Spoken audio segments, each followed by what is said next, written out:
Welcome to On the Sidelines. I'm John Luck, and look who actually came back to join us. It's Brad McKinnon. How you guys doing?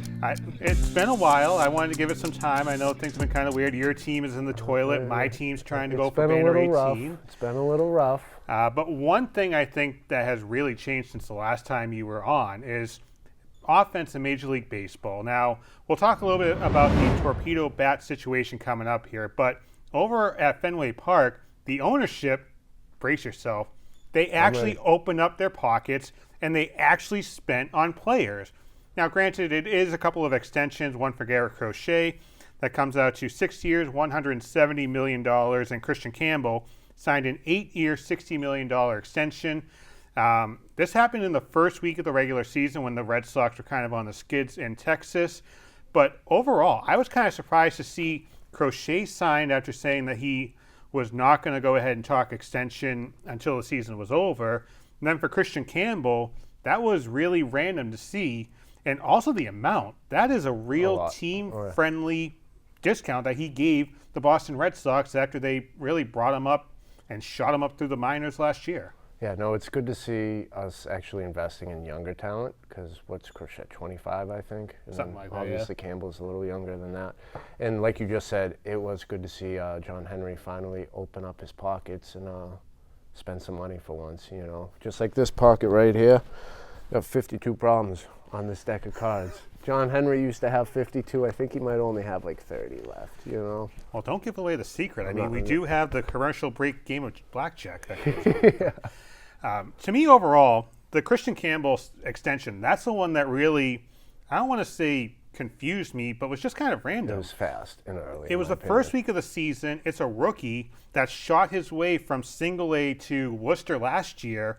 And just the amounts. Listen to this. In 25, he'll have a salary of $1 million this year, $2 million next year, $3 million in 2027. We go to the end of the contract extension in 2032. He has a salary of $16 million.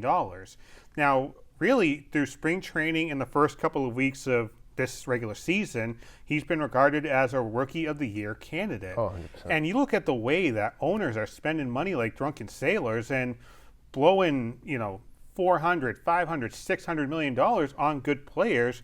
To see Christian Campbell just go ahead and sign an extension just like that for 8 years, $60 million, that's the extension that kind of threw me off a little bit. Oh, yeah. No one probably saw that coming, but, it is good because, as you said, it's team-friendly. And, it just shows for both those guys, especially Crochet, who said he didn't even want to stay, get an extension till the end of the year. It just shows that there might be something special when it comes to a bond already in that clubhouse. You see the Wally celebration and all that they brought on, so who knows, maybe it could be a special season for the Red Sox just off of how, I know, yeah, there's some issues with certain players and all that right now, but it does seem like the clubhouse might be a tight-knit community right now. What's your thought on the Wally home run helmet celebration? It was different, but it's fun. It's unique. It's something good for the fans and all that. It brings the morale up in the dugout, too. You saw the video of everyone. They're like, what the heck is going on? But then they're dying laughing and all that. Everyone's high-fiving each other. I went on the Red Sox team store. After I saw that. I'm thinking, you know what? Just for kicks, let's see what this costs. I couldn't find it. But I'm guessing by September, they're going to be selling them on Yawkey Way. 100%. $40. Yeah, 40. Easily. Come on, we have to pay Crochet here. That's easily 50. With Garrett Crochet's extension, the thing that concerns me with him, and I brought this up last time on the show with Jonathan Rodriguez, is the fact that there isn't a real long sample of his, player resume here. He signed a 6-year, $170 million extension. You go back to last year, he threw 146 innings with the Chicago White Sox, who were god-awful, but that was the only season he actually threw more than 60 innings. The one thing that concerns me is you have a bunch of guys on this team that can go 3-4 innings, but do you have that guy that can continuously go 6, 7, maybe 8 innings? Crochet's done good the first couple of starts here, 1-0 with 12 strikeouts, 1.38 ERA, but when you get into July, August, after the All-Star break, and you're coming close to that 200-inning level, what's Garrett Crochet going to look like? Right.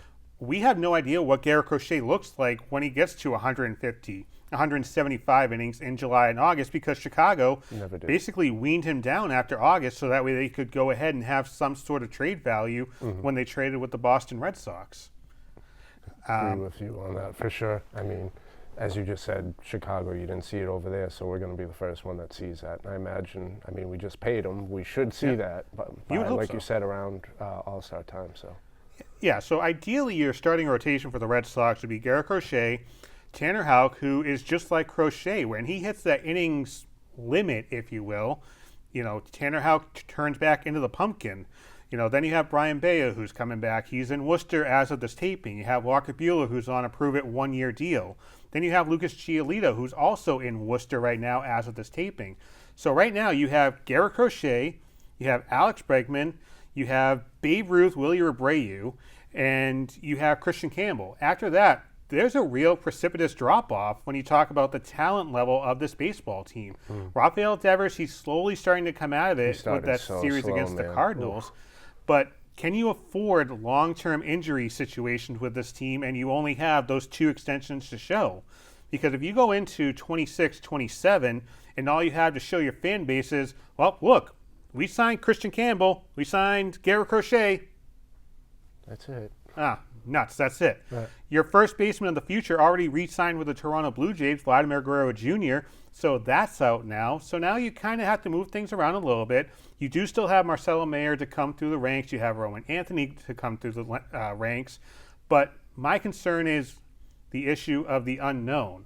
We don't know what Mayer and Anthony are going to look like, when they come up here later this year, or in the case of Mayer, who's injury prone, maybe next year. We don't even know how healthy this team will stay all year, too. There's always a few things.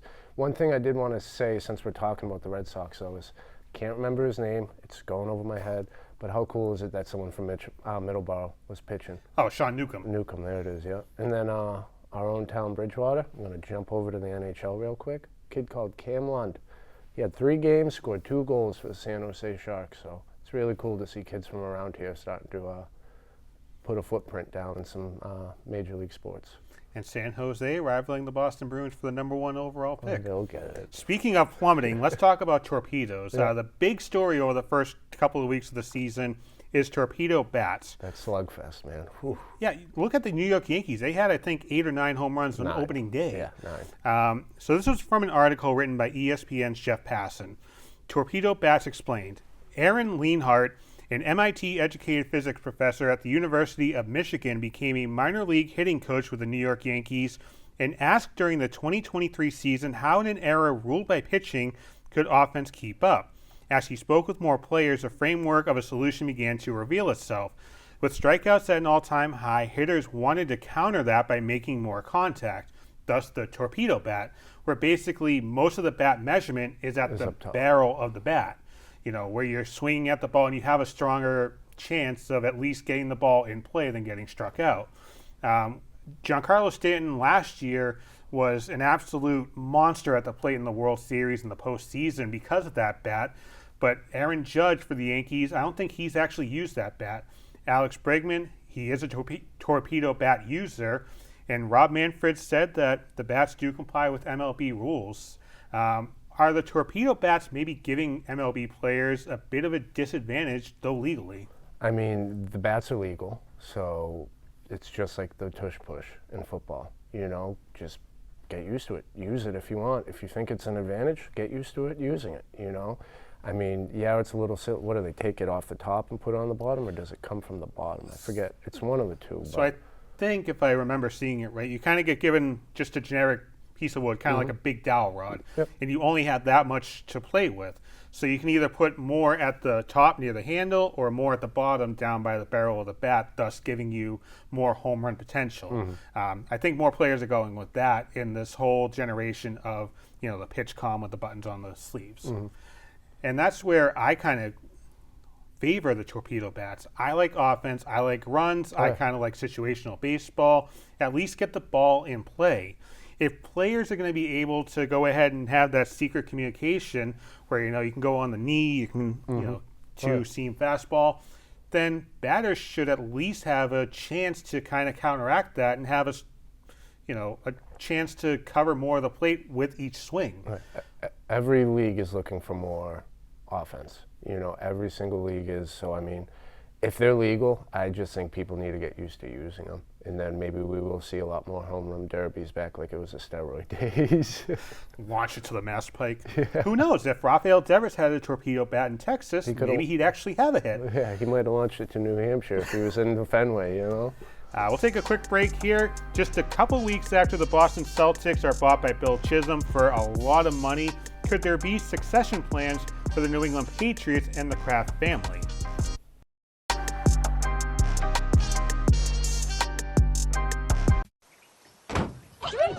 They'll test you. Try to break your will. But however loud the loudness gets, however many cheese puffs may fly, you're the driver, the one in control. Stand firm. Just wait. And move only when you hear the click that says they're buckled in for the drive. Never give up till they buckle up.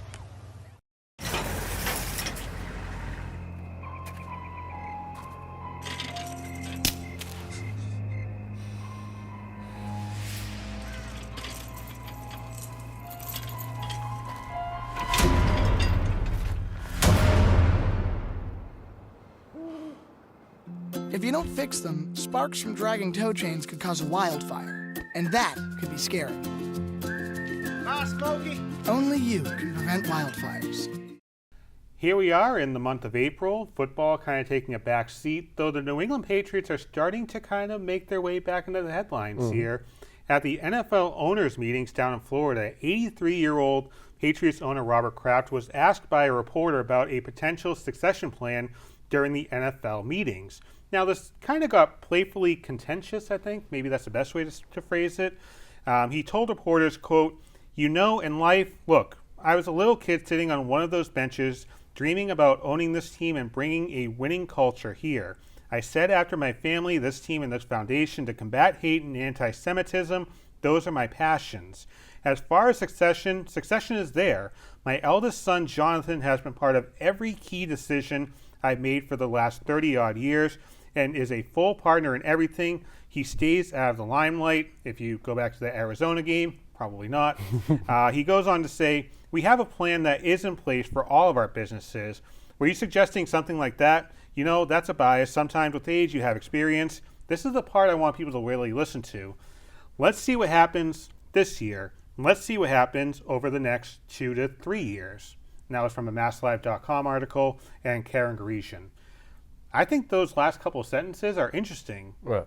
Could Robert Kraft really be putting all the proverbial chips on the table for the next year or two before he eventually passes everything off to Jonathan? I think those last few lines there are just to kind of set a fire under everyone's ass. Your owner saying, let's see what will happen. I don't ever see the Kraft family for at least 2 decades even thinking about selling the Patriots, to be honest with you. I mean, we all know they have the money. And like he said, Jonathan's been there forever. Jonathan's basically by his side at all times.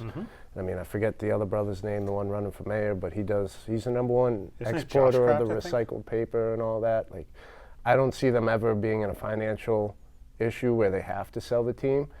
And I mean, Kraft does love the New England Patriots. I mean, you can tell. I mean, obviously the Bill and Brady stuff is a bad part of it, but everything else, it was pretty positive, impacted through the Kraft family. I mean, remember the year his wife died. Yeah, we went to the Super Bowl and we lost, but wore the patch every year. They did a bunch of things. I mean, I don't see that team ownership going anywhere. And if the day comes where Kraft does pass away or anything like that, it's going to go to Jonathan. It is. So I don't think the Krafts are ever going to put the Patriots up for sale. But I think there's a fine line you have to balance. The fanhood ownership, like Robert Kraft in his early days and Wick Grossbeck. But then you have to also figure in the financial part of the ownership. Wick Grossbeck, we go ahead and say, you assembled this great championship team, but in 2 years, you're going to have a $500 million salary for the top 7 players. And for the Patriots, a lot of these players, what type of extension do you give them? But I think there's maybe another facet to this discussion. Robert Kraft didn't make the Hall of Fame this year. Robert Kraft, I think, really wants to make the Hall of Fame so he can be in the ranks of a Jerry Jones and some of those top owners in the NFL. So that brings me to those last couple of sentences. Let's see what happens this year. Let's see what happens over the next 2 to 3 years. You know Drake May is your starting quarterback for at least the next 4 seasons. Mike Vrabel is going to be here for hopefully the next 5-10 years. You have Stephon Diggs. You have draft capital. Is this Robert Kraft basically putting everything together that he can muster to make one last push at making a dynasty? Because I've said this before. People talk about, when you talk about the Patriots dynasty, is it Brady? Is it Belichick? One name doesn't really get mentioned as much as maybe it should because he's the guy signing the paycheck, and that's Robert Kraft. This is Robert Kraft's chance to make a true Hall of Fame push and go out there and prove that he is an owner that can assemble a championship team. And if he can't do it right now, he never will. He'll never be a Hall of Famer if he doesn't get this edition of the Patriots to make a true championship push. Listen, I might sound silly with this question, but didn't Rob Kraft trade for Bill Belichick, a head coach? Wasn't Bill Belichick also burned all his bridges, too. Yeah, so I think that was kind of taking advantage of a we situation. did trade for him, though, right? Right. But that was also back not when many owners do that. That was back when he was a fan, don't forget, too. Yeah. Would Robert Kraft, at age 83, 84 right now, would he go ahead and trade for Bill Belichick? We saw when he had a chance to fill a coaching vacancy, he filled it with Gerard Mayo at first because he made that promise. And he went out there on Amazon, the pregame show, and said, you know what? I saw something in Gerard Mayo a long time ago that told me he's going to be a good head coach for the Patriots. So unfortunately for Robert Kraft, you're essentially, 1 for 2? Yeah. And I mean, that just kind of gives you a bigger scope to the career of Robert Kraft. That for every positive that you have, like a Bill Belichick and that trade with the Jets, you have a Gerard Mayo situation. But you're not wrong, because Gerard Mayo was a disaster. Yeah. I mean, let's win that last game of the year, right? Well, that could have been Joe Milton, hence why he got traded to Dallas. Joe Milton shouldn't have started that game. I'm just being honest. He should have got that first-round pick, and then that first-round pick could turn into 2. So I see that's next on the agenda. You can start that up. Look at that. You're gone for a couple episodes. Here you are making seamless transitions. The NFL draft is quickly approaching here, end of April. And the New England Patriots, I think they kind of know what they're doing here, but they also don't. They know that if the player is out there, they're going to get him, be it a Will Campbell. The only thing I think that is in the back of their minds right now is when can they get a Will Campbell. NFL.com came out with a mock draft that's kind of eye-opening here. They have the Patriots drafting Abdul Carter, the edge rusher off of Penn State, who might take someone's head off at the line of scrimmage, getting drafted 4th by the Patriots. You go down to number 11, which I believe is the San Francisco 49ers. They're slated to pick Will Campbell from LSU, who the Patriots have reportedly had their eyes on. So I ask you this. As we get closer to the NFL draft, are the Patriots set to draft at number 4, or could they trade that first pick, move back in the first round, and still get their guy? So I'd rather them trade back, but I do think we're going to keep the 4th. And I mean, yeah, Will Campbell's great. The 2 names I want to see is Will Campbell or Ashton Gentry. How do you say his name? Isn't he a wide Ashton receiver? Gentry, the running back from Boise State, who is a beast. I will Isn't say he that. a wide receiver too? Doesn't he do? I think he's like a routes, James White type of player, Yeah. like a third down back that you need him to break away. Yeah. But yeah, Those are he's the a 2 beast. names that really pull me in. I mean, everyone thinks, Travis Hunter is going to be the best player of the draft. I don't think so. I don't. I mean, I want to be a wide receiver and a cornerback in the NFL. Not a lot of coaches are going to like players like that, in my opinion. But you know what? If there's a team that could make that work, it's the Cleveland Browns. They have such great luck with their players. Oh, yeah. You might need some massages. Can cut that if it's needed. Nope. Well, you know what? You returned, so that's all that matters. If the Patriots can move back to pick number 10, and you're telling me you get the 10th overall pick, you still get your guy, and you get more draft capital, be it this year with maybe a 2nd or a 3rd, or maybe next year and you get a higher first-round pick. The issue that comes into play for me is who do you trade with? do you trade with San Francisco, a team that is always at least in wild card contention? So if you go ahead and get their first round pick or a second round pick, obviously it's based on record, so you'd be in the middle of the round. Or do you try and convince New Orleans to trade with you at number 9? If you can convince New Orleans to trade with you at number 9, then I think that's a perfect plan, because New Orleans isn't going to have anything going for them offensively for a long time. So they're easily going to be a top 10, top 12 NFL draft pick. So if you can get another first round pick next year, and it's based off of New Orleans' record this year, I think that's a perfect situation. Oh, yeah, 100%. And that would make me nervous to trade with Chicago as well, because I think Chicago is slowly... They're waking up. Yep. They're figuring it out slowly. The retool is happening there, and I mean, their season was a lot better last year than it was the year before, that's for sure. So Ryan Wilson of CBS Sports, in his mock draft, had New England trading with Chicago at number 10, so the Bears would draft Abdul Carter, and the Patriots would draft Campbell at 10. So again, I'm not sure if I want to draft or if I want to trade with Chicago for that draft pick. To me, New Orleans, I think even if you can convince Jacksonville, you can get something out of that at 5. But if you can trade back, still get your guy, that's a perfect world. Oh, yeah, that is the perfect world. It's the best case situation. And I mean, just like we just talked about, imagine if we lost that last game, we could have 2 first-round picks this year and next year. And there's just so many needs this team has that you can address in the draft that you can't afford to just draft for the sake of drafting. If a team calls you and says, we'll give you a second, we'll give you a first, we'll give you this, that, if you can get multiples for 1 pick, perfect world. Yeah, you know, instead of like trading your captain away for a pick 3 years down the road, you know. Oh, rats. Yeah. We'll talk about that. We'll talk about that in overtime. Again, seamless transition. We will take a quick break here. When we come back, the NCAA tournament is over. Florida winning on the men's side, UConn on the women's side. But there was one thing both tournaments really lacked, and we'll talk about that coming up after the break.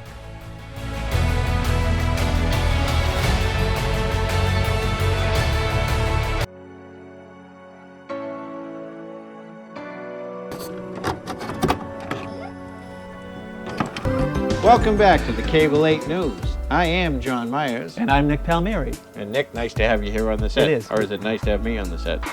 He's still got it! He's in there! Oh my God! Bridgewater right Second effort, third effort, and fourth effort. This is a community facility. BTV Cable Access is here to present and to represent all the voices in town. Say it louder, say it louder. We are stronger than we were before. There have been many members of this corporation who have served voluntarily and spent many hours of their personal time to work toward creating a local network with varied programs to serve the community of Bridgewater. Travel further, struggle more. In 5, 4, 3, 2.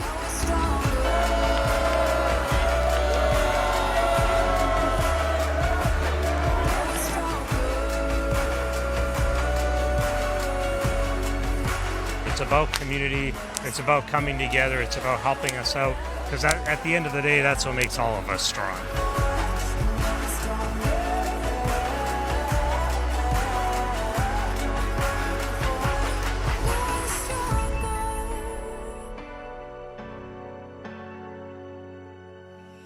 Now we're stronger.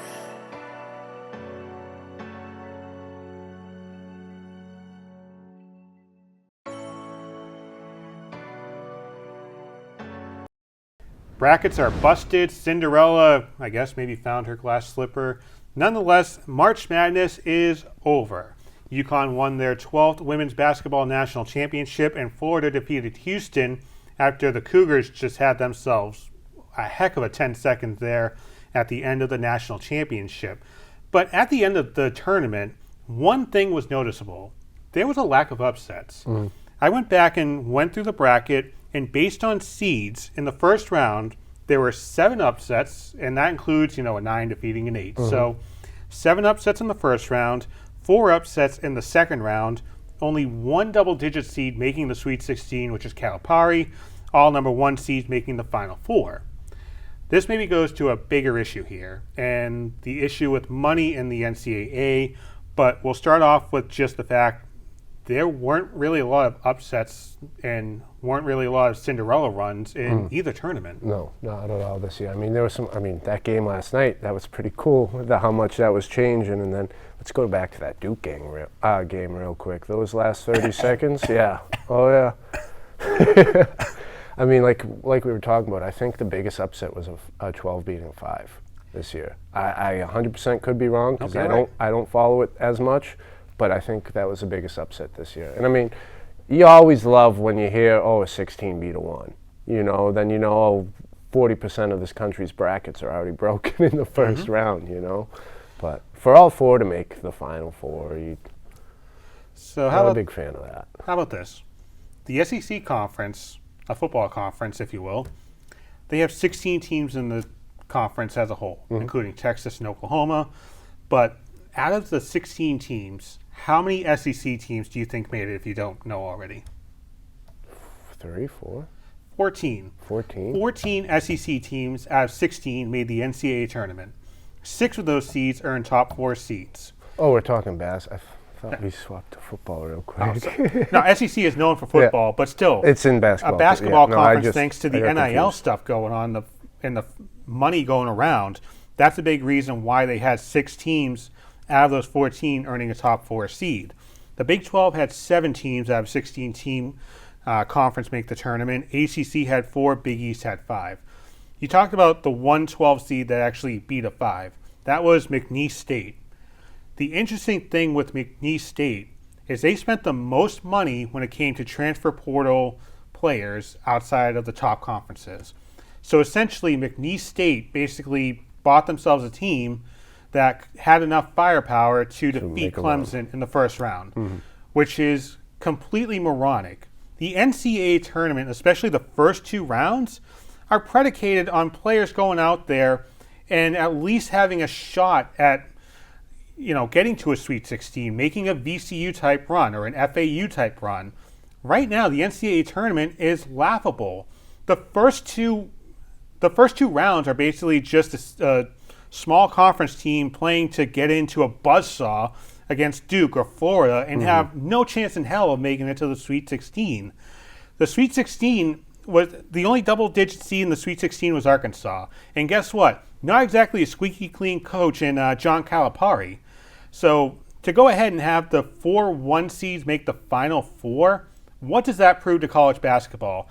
It proves that, Cinderella teams don't matter. Bracket busters don't matter. All that matters is if you go ahead and watch our Buffalo Wild Wings commercial in the middle of a Duke-Florida game or a Florida-Houston game. Right. That's all that matters to the NCAA right now, and that's unfortunate because I remember a long time ago, I don't want to be that old guy that says, I remember a long time ago you could only watch 1 game instead of 4.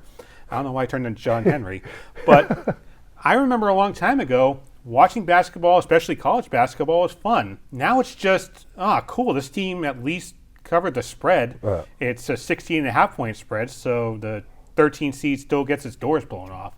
That's not what the NCAA tournament is about. I mean, it's just sad to see what college basketball has turned into, and at some point, I think college football is going to see the same fate. Well, let's hope not. And I heard on ESPN, Seth Greenberg, I think, the old Virginia Tech head coach, he said that right now, college basketball is essentially a glorified G League for the NBA.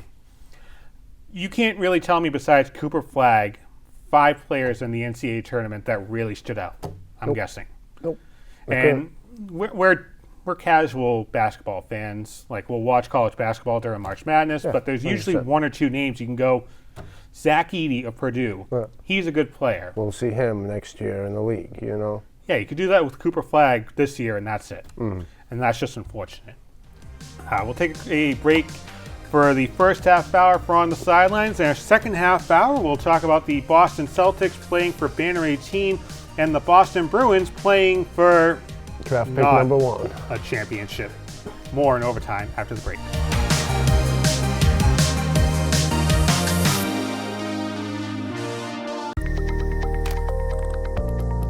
76% of employees have struggled with at least one issue that affected their mental health. When you share, you're not alone.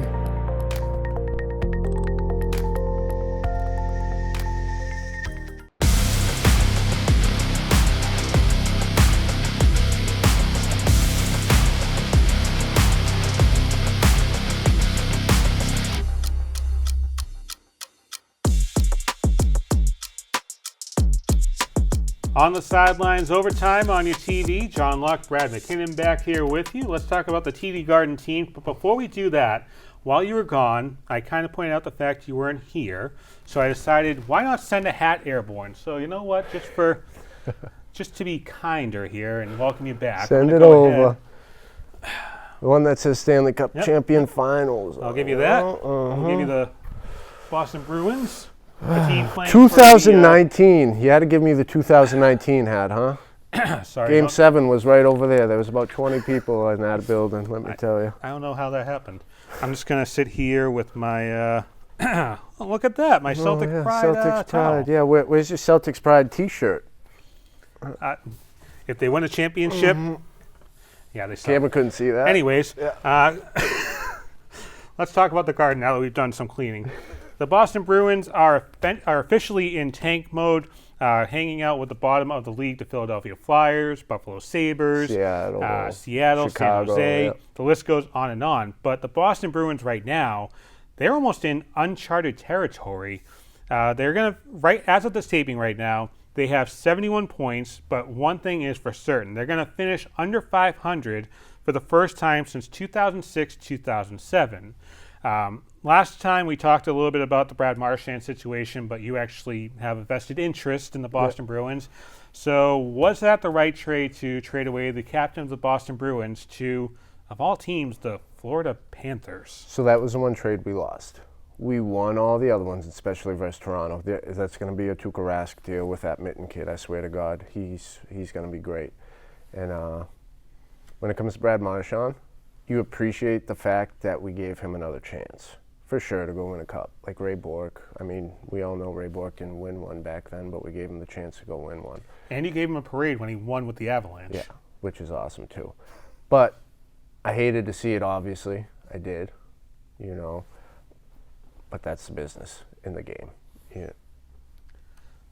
I want to say a lot more about Don Sweeney and how he's numb, but can you really blame Don Sweeney? What was the one thing that everyone wanted Don Sweeney to do in the offseason? Spend money. Yeah. Now, I'm a hockey Dumbo here, so don't yell at me on YouTube. But it feels like to me, the Bruins spent money. We did. It feels like the Bruins maybe overspent money in places that they didn't need to. Almost like outbidding themselves for some of those top free agents at the start of free agency. So that was a problem, like we said during the show, when that was relevant.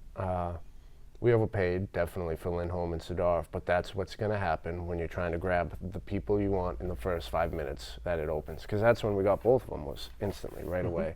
I mean, yeah, it wasn't a great year with Elias Lindholm, but you bounce him all over these lines. What do you expect? You had him on the fourth line at one point. You know, I get it, but he's $7 million. You don't put $7 million on the fourth line. And if you've been watching recently, which, believe it or not, I haven't been watching every minute of every game now. I haven't watched one minute this season. All right. Lindholm, Geeky, and Pasta are looking nice the past few games. And if you can just keep those two to build chemistry, you might actually have something there. You know, but Sidorov, he's the number one guy in the box in the whole league. And most of it's because he's just so big and he overpowers people, and the refs feel bad when they see him hit someone. But he does do some wacko stuff. I mean, it was good to see him punch Sam Bennett's face in. I'll tell you that. That was cool to see. But Marchand, it sucks to see, but I do believe that 2027 second round pick is going to turn into a 2028 first round pick, because I see it being Washington Panthers Eastern Conference Final. Now, we talked at the start of the season, the issue with Jeremy Swayman and that whole holdout situation. I said that there's a risk that could burn them, as the season went on. How much of the team's disappointment this year is based on the fact Swayman wasn't there to kind of navigate through training camp and through the preseason games to kind of figure out how the decor would look in front of him, at least to start the season? Blame pie, 8 out of 10 pieces are on Swayman. That's like a me-sized share. Yeah, that's a lot.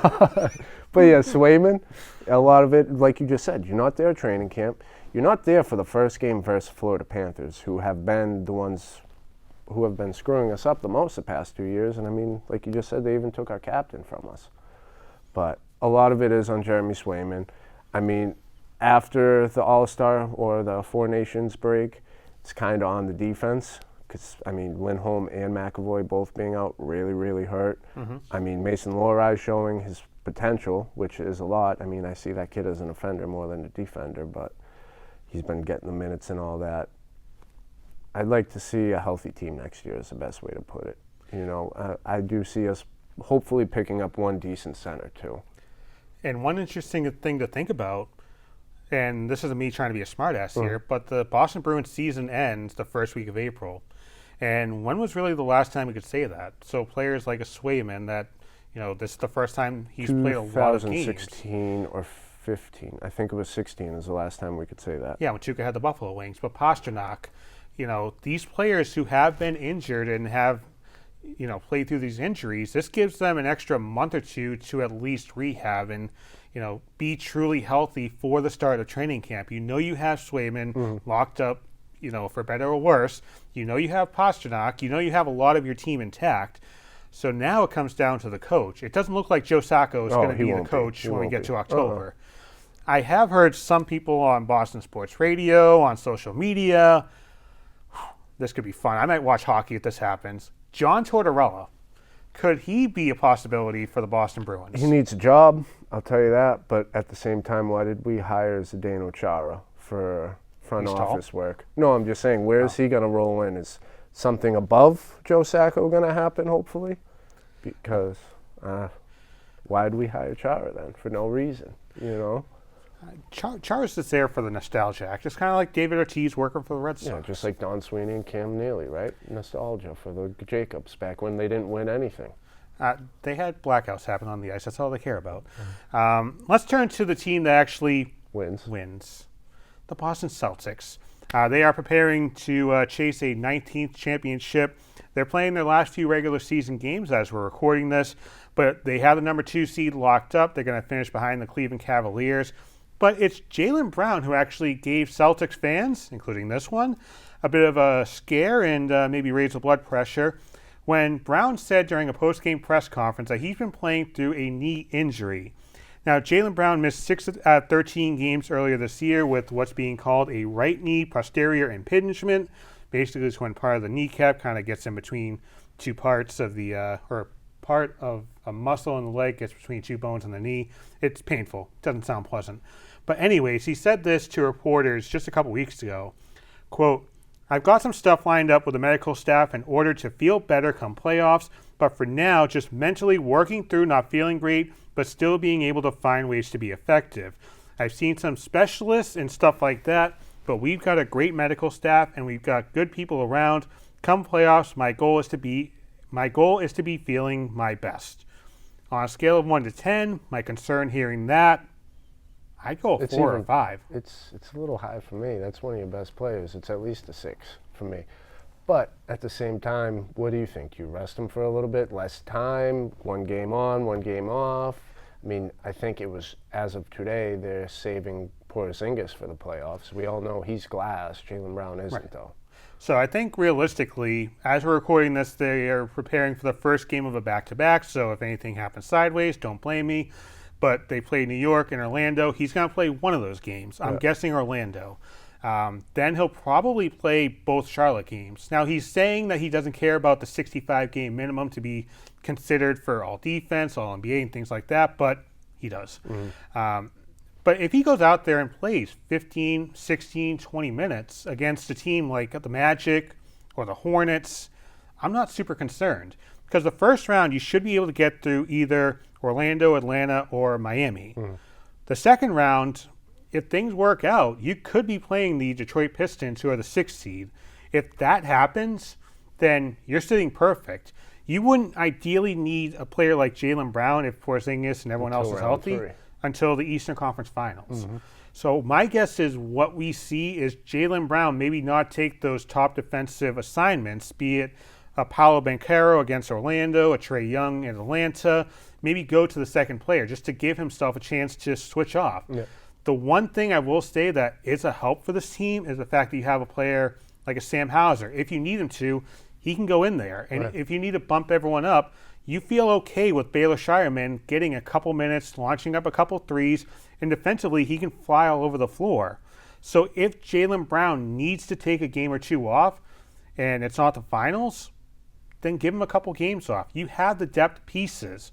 Luke Cornett is proving that he can be a versatile player, and this is me saying this. I called him a poodle last year, but this year he's proving that he can actually be a true asset to this team. So if Jaylen Brown is the biggest issue, knock on yourself. You're a stud, buddy. Come on. Go easy. I'm going to try that for a pickup line one day. If Jaylen Brown is the only injury you have to worry about, you're fine. But it's when you start getting Porzingis, with issues, or Horford, Tatum. It's when these injuries start to compound that you have a bigger issue. But if Jaylen Brown is your biggest issue right now, you're feeling okay. And the one thing I have noticed about him since all this came out, he hasn't gone for those explosive dunks. Mm-hmm. He'll go for the finish where he goes with a runner right up to the basket. Lays it up. Yep. Mm-hmm. That's all you need to do. You don't need the explosive dunks. Sure. You just need to survive until June or July, and then you can get a couple months off. But as we go into next season, the season after that, the one thing that does concern me, could this be an issue again?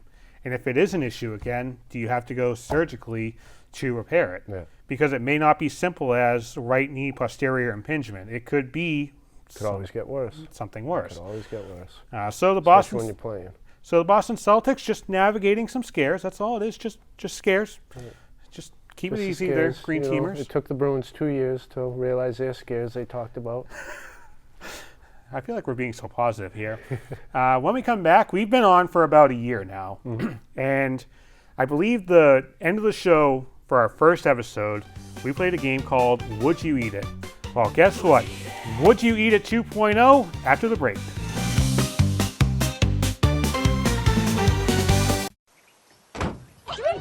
They'll test you. Try to break your will.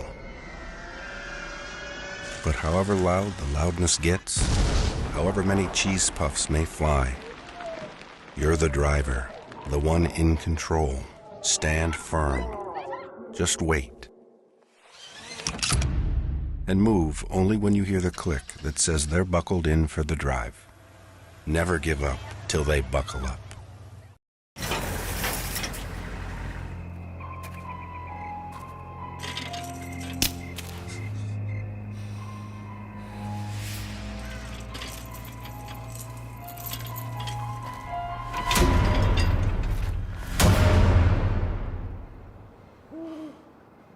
If you don't fix them, sparks from dragging tow chains could cause a wildfire, and that could be scary.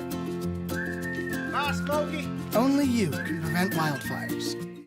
Wrapping things up here on the Sidelines Overtime, John Luck, Brad McKinnon, and you just pointed out who you have on for a jersey. Oh, so, did I? Yeah. I guess I got a. It says Marshawn number 63, but it also says right here Stanley Cup champions. It could be just because you went 2 for 4 with your champions and since 2000, and we went 1 for 3. I get it. Yeah, better team. Yeah. Who was the best team in hockey since 2000 in the regular season? These boys. We also didn't Doesn't give anyone mean crap parade. though. Anyways, now you can get a jersey like that in the pro shop for probably $5 on the clearance rack. This is Adidas. This ain't no fantastic or fantastic, whatever the hell they Fanatic. think. Yeah, fancrapic. You can cut that one. One thing that's not fancrapic is what we're going to do next. The first episode last April of our show, we played a game called Would You Eat It? That gave you and Dominic, who was the co-host at the time, a list of foods that were available at ballparks for opening day. So I figured, why not bring it full circle? Would You Eat It 2.0? So I'm kind of disappointed this year we don't have as many grotesque things, but there were we'll some start creative ones in that we'll start out last one. simple. The San Diego Padres, a banana pudding helmet, pudding, vanilla wafers, candied nuts, and banana slices. Oh, 100%. And Dom would eat that too. I'll answer for Dom since he's not here. Next up, the Yankees tiramisu helmet, espresso, mascarpone cream, no idea what that is, ladyfinger cookies, cocoa powder. I love tiramisu, so I imagine that sounds really good. A little sweet with the extras in there, but... I made tiramisu a few weeks ago. I had no idea how difficult it is, because you have to make sure those ladyfinger cookies are doused with coffee. Strong coffee at that, espresso. Next up here. Dom would eat that too. Oh, of Forgot course. to answer that. Oh, come on. Would he eat this, though? The Seattle Mariners, the What Up Corn Dog. A Mariners color blue, honey battered corn dog with a spicy crunch served with nacho cheese. Sounds good, but why is it blue? The Mariners are blue. Team, I know, but still, why are you changing the corn dog blue? I don't need that blue dye in me. Well, if you take the blue, you take the cheese, you got blue cheese. Kansas City Royals, the Z-Man Sandwich. No idea what the Z stands for. I'd probably still try that, though. I don't know about Dom on that last one. Oh, the spicy crunch has me. Like a corn dog with nacho cheese, But why not? The Z-Man Sandwich. This is a slow-smoked beef brisket with provolone cheese on a roll topped with 2 onion rings. Sign me up for that. 12, at least. I heard brisket and onion rings. That's all I need to hear. All you need is onion rings in life. The Arizona Diamondbacks, they have filthy mac fries, Cajun-style crinkle-cut fries smothered in white cheddar mac, cheddar cheese, pork belly bacon, and cola barbecue sauce. You know what? I probably would try that, but I don't like Asian stuff. That spice, that's what it is, right? Cajun, yep. Yeah, I'm not that big of a fan of that, but everything else sounded pretty good on that. What team was the one before that? I don't know if you said it. Kansas City Royals. All right, it must have went right over my head. Like It's all good. else. You were stuck on the brisket and the onion rings. Can you blame me? God, no. Come on. So for the filthy mac fries, I would eat those. Cajun fries, I get those at Five Guys. Yeah. No promotional here, but I do get the fries there. Awesome. Throw a little ranch with that. Can you eat all the fries though? They give you a lot. Oh, like no. I said, no promotions here, but oh my God, they fill those bags up. Nope, you get the scoop, and then you get the bonus scoop. Finally, the Texas Rangers made ABC News actually for this. A boomstick burrito. A 26-inch tortilla filled with rice, beans, seasoned taco meat, nacho cheese, pico de gallo, lettuce, and sour cream. And let's put a little spin on this. This would just be for you. You're not going to split it with like 2 or 3 people, but could you eat a 2-foot burrito at a ballpark? The Portuguese in me says yes. The Irish in me says I don't know. It sounds good, but that long, I don't know. I mean, I got a little tiny stomach in here. You know? I don't. You know Could what, you eat son? it within 3 minutes for free? Oh, 3? I'd be dead. I'd be more dead than the Bruins' playoff hopes.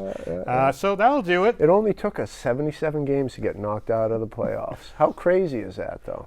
For playing as bad as we are, we didn't lose contention until our last loss. What patch does that have on there? 2011. So we've gone from Stanley Cup champions to it took 77 games to get bounced. Yeah, but like I said, we were supposed to be garbage even with Bergeron 2 years ago. So here we are without Bergeron and we're garbage. We'll and keep that'll this be going. it, folks. We'll keep this going when we go off the air. But for Brad McKinnon, I'm John Locke. Thanks for watching.